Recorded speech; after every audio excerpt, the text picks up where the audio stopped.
Welcome to College Football Roundtable, your source for college football coverage, including major storylines, playoffs, can't miss game previews, and picks each week. Join your hosts, Dan, Rob, and Jordan at the Roundtable for a show unlike anything else. As for Football Presents, the College Football Roundtable. Well, folks, the upset alert siren has gone off so much around conference. God, you're killing me with that. So much around college football this season that the damn thing has become background noise. Even the Army Black Knights lost this week, which I promise you I did not think was going to happen. What's up, trash talkers, and welcome back to College Football Roundtable, or as you prefer, when I know that you do, Ring Knocker Radio. I am your host, Dano E. Cabeza. I am filling in for Rob, the Angry Colonel, who is unfortunately at a funeral, and I'm joined by Jordan in Atlanta. Jordan, how you doing? I'm doing well. Shitty-ass weekend, but, other than that, doing okay. Yeah, man. James is out doing pilot things, thinking pilot thoughts, so you guys can have him piloting away in your mind. Jordan, man, let's get past the bad stuff right off the bat. Tell us about the Service Academy results this week. So Army, who's now 4-1, lost to Ball State 28-16. So we did get a safety. We just looked flat. I mean, first play of the game, they ran back a kick for a touchdown. First offensive play of the game, 75-yard touchdown. It was rough. We gave up 21 points in the first quarter, went 5 for 15 passing, rushed for 213 yards. It was bad, and we got outplayed, we got outcoached, and it was just ugly. And even more tragic, Navy beat my UCF Knights 34-30. So Navy's now 1-3, no longer in the college football basement. They ran for 348 yards, held UCF to 2 for 10 on third downs. Nia Montalolo has done a great job turning things around. It was kind of not funny, but most coaches watch with nervous anticipation, and he was on the field in the fetal position at the end of the game. So yeah, my wife saw that and she's like, "Is he super religious? He looks like Jesus is going to show up next to him at any moment." I know, and Jesus is going to put his hand on his shoulder or something. Yeah. It didn't happen, but they did win the game. So Air Force beat New Mexico 38-10. Coast Guard Academy, Merchant Marine Academy. We didn't pull stats for that because we don't really care. So, bottom line, somebody's hurt. Game isn't going to be is no longer looks like a foregone conclusion. A lot of football left to play. Squids are heading in the right direction, while Black Knights, really glad that we have 2 bye weeks coming up. Yeah, that was ugly. Listen, if you are watching this and you are fuming because we don't have the Coast Guard Academy or Merchant Marine Academy results, please update those in the comments, and also just tell us that we suck. We'd like to hear from you, and we'd also, it's not that we don't care, but we just don't know. So we don't care. I don't and care. We don't care. Anyway. I work with a bunch of Merchant Marine Academy guys, so I guess I would say that I'm marginally curious. So Commander-in-Chief's trophy status, as we said before, this game is going to be this trophy is going to be decided in Dallas, Texas, at the Army Air Force game. If Army plays like they did this weekend, then Air Force is going to take that trophy home, friends. So we need the Black Knights to get off their asses and get a little bit more serious. For October, this is not what we're doing, kids. All right. So your AP poll tops 10 standings. Again, what a crazy week. You think Army dropped it bad? Teams ranked number 3, number 8, number 9, number 10, number 12, number 15, number 18, number 20, and number 21 all lost this week. So the Alabama Crimson Tide beat number 12 Ole Miss.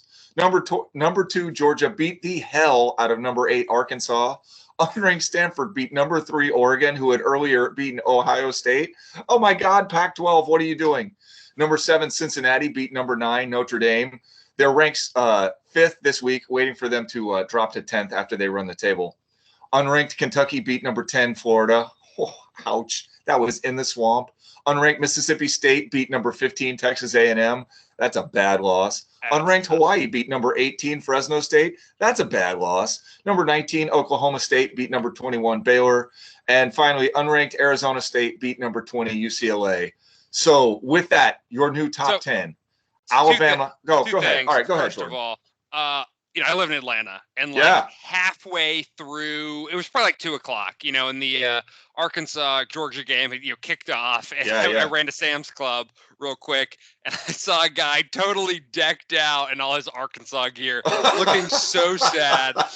And what 100% happened is after the fourth quarter, he looked at his wife and he's like, "Yeah, we can go to Sam's. I want to get out of this." So. You hate to see it. Also, Cincinnati, they're now number 5, and number 3 Iowa, number 4 Penn State play this weekend. So in a perfect world, Cincinnati would win. They would get to be number 3 or number 4, or probably number 4. But since we live in, communist Sweden, Cincinnati's going to win. They're going to drop to number 10, like you said. So yeah, damn shame. Yeah, well, Oklahoma's got the Red River rivalry this weekend. So no matter what else happens, Oklahoma's moving up in the top 4 if they win that game. I guess if you're a Cincinnati fan, you're really rooting for Texas this weekend. As I said, your new top 10. Number 1, Alabama, 5-0. Number 2, Georgia, 5-0. They also look real good. Iowa, number 3. Penn State, number 4. Cincinnati Bearcats checking in at 4-0. They are number 5. Oklahoma, number 6. Ohio State, number 7. Oregon, number 8. That is really high for Oregon after losing to unranked Stanford. Holy cow. Number 9, Michigan. They'd probably deserve to be in this conversation. And number 10, BYU, Brigham Young University. They're pretty good this year. So, but I don't understand how, 1, Oregon's ranked that high. 2, Ohio State and Oregon with 1 loss are ranked above Michigan and BYU, who don't have any losses. Oh, yeah. And BYU basically plays a Pac-12 schedule, and Michigan is in the Big Ten. So to me, there's no reason why those 2 teams should be behind Ohio State and Oregon, despite the fact that they have large fan bases and, beat writers. Nobody's got a bigger fan base than Michigan, man. They should be 5 or 6 at this point. 5-0. They look good. They kicked the crap out of Wisconsin. They look better than Oklahoma. So. Oh, yeah, they do. All right. Moving on. Notable additional teams in the top 25. Arkansas falls to number 13. Notre Dame falls to number 14, which I think is an injustice. They probably need to be about 20. Coastal Carolina checking in at 15. Wake Forest at number 19. They got a big game this weekend. Southern Methodist University, who recruited me as a swimmer, checks in at number 25. And friends, San Diego State is your new number 25th team. That's pretty good. Also, Clemson, unranked for the first time since 2014. So, yeah, man, it's crazy. It's like, it was so wild because this time last year, we're like, freaking Clemson and Alabama. They run the table every year. Now, Clemson's not even ranked. Alabama's obviously so good. But Georgia, who struggled last year, is up there. Penn State, who won 3 games last year. Penn State's wheels fell off. They're the number 4 team in the country. So Penn State looks good. They look good. They did. It's amazing what one year can do. So, all right, man. Do you want to take us through the games of the week here? Yep. Army has a bye. Thank sweet baby Jesus. Navy hosts number 24 SMU, 3:30 on Saturday. CBS Sports. SMU's favored by 14.5. Really, UCF just could not stop the option. And that was so ugly. It was horrible.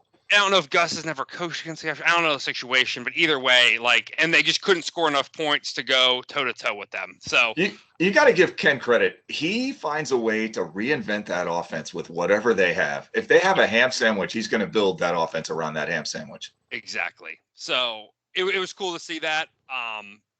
UCF also was out 6 starters, and starting quarterback, they started a true freshman. His kid's 18 years old. So SMU's a little more seasoned and has played the option a little bit more. So that'll be interesting to see how good Navy really is this week.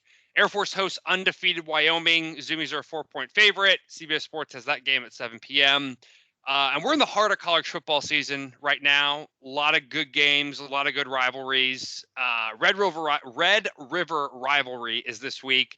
Future SEC teams, Oklahoma and Texas. And then we also have number 13 Arkansas and number 17 Ole Miss. Both of those coming off of bad losses. So that'll be interesting to see who bounces back better. Georgia at Auburn. Is Bo Nix the real deal? I don't know. 2 weeks ago, Auburn wasn't great. Last week, they were great. We'll see what happens. Boise State at number 10 BYU, number 19 Wake Forest at Syracuse, who just got beat by the Florida State University. That was horrible Game of the week is number 4 Penn State at number 3 Iowa, LSU at number 16, Kentucky might be good, might be bad. I mean, Kentucky's 5-0. So, but like, are they a good 5-0 or we'll see. And then number 14, Notre Dame, Virginia Tech. So all in all, a lot of good games this weekend. If you watch anything, you need to watch Penn State at Iowa, though. That's going to be some good smash, hard-nosed Big Ten football. Yeah, absolutely. So what I took away from that is LSU, my first offer, is at number 16, Kentucky. Just thought I would drop that in there. Oh, okay. Yeah. Thanks for the service, Dan. You're welcome. I'm happy to help you. All right. So with that, let's get into our picks and trap games of the week. Weekly locks. So reviewing the scoreboard, Oh, I split last week. No, What's that? We can just skip this, and it's really not important. Dude, you got hammered. I love it. No. Yeah, so I split last week. I'm still at +2. Rob hit on his pick of Michigan at Wisconsin, so he is at +1. Jordan, man, you are in the basement at -2. You know what? Why don't you go first since you're in the basement? Gee, thanks. I'm trying to help, give you a little momentum. I'm taking Wake Forest versus Syracuse. I think Wake Forest is a better football team than Syracuse, especially since Syracuse just lost to Florida State. So we'll see what happens with that one. And then Kentucky, 3.5 at LSU. I don't think LSU is that great this year. I think Kentucky is probably better than 3.5 points. And then my trap game, I will actually be in attendance at Eastern Carolina at UCF. It'll be interesting to see who UCF is able to bring back, who was injured against Navy. And also ECU has just been a solid football team. You know, last year they started to rebuild, and the year before that they were starting to rebuild. So like it seems like they're finally getting some traction. Now they're sitting at 3-2. So not sure ECU could beat UCF, but I think the game might be closer than we think. Dude, I didn't think Navy had one prayer in hell against UCF, so I'm definitely not going to write the Pirates off. Yeah. So my picks this week, I've got BYU -4 at home against Boise State. Boise's just not as good as people want them to believe. You know, they've got such a good reputation, but I just don't think it's been quite there on the field. BYU, that's a legitimate football team. And Jordan, going head to head, man, Syracuse +7 at home against Wake Forest. The Deacons, I don't know if you saw any of that game. They got crazy officiating help at the end against Louisville. Like I've never seen it. It was really outrageous. And Wake Forest has a tendency to midseason collapse. So I don't know if I believe that the Qs will win outright, but I think this is a close game, closer than 7 points. We'll see. Yeah, we'll see. So, I mean, you're +2, I'm -2. So yeah. If you're gonna bet the history, take Dan's pick, but you never know. Well, what are you gonna do? All right, we're gonna have to get Rob's picks later, friends. He's obviously not here. It is sad that he's at a funeral. So. Keep him in your thoughts. That's all we got this week. Thank you very much for coming on Ring Knocker Radio with us. And until next week, beat them. Beat Navy. Thanks for listening to the AsForFootball.com College Football Roundtable. Join the As for Football team for our next episode as we bring you more hot takes and college football analysis. We would like to thank our sponsor at Emblem Athletic. Be your own hero for your unit or team today. You can find us at AsForFootball.com and on Twitter, Instagram, and Patreon at AsForFootball.